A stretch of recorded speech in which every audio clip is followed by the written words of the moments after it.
નમસ્કાર મિત્રો, ચૈતર વસાવા લઈને ગુજરાતના રાજનીતિમાં સૌથી મોટું અપડેટ સામે આવ્યું છે, જેથી ચૈતર વસાવા જેલ મુક્ત આશા પર હાલમાં મોટો ઝટકો આવ્યો છે.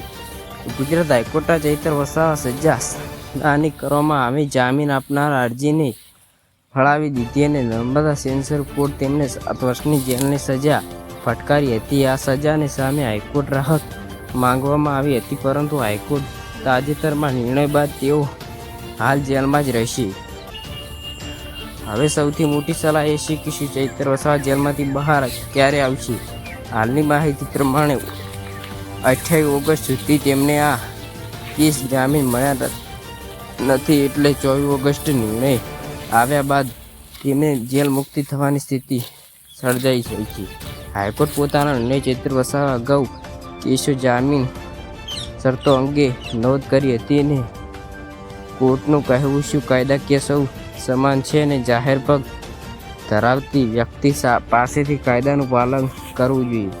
મિત્રો, કેસમાં નવી કોર્ટ કાર્યવાહી કે નવો આદેશ વાત સ્થિતિ ફરી બદલાઈ શકે, તેથી ચૈતર વસાવા ચોક્કસ કઈ તારીખે જેલમાંથી બહાર આવશે. આ વિડીયો પસંદ કરી ચેનલને લાઇક, શેર અને સબસ્ક્રાઈબ કરજો. જય હિન્દ, જય ગુજરાત.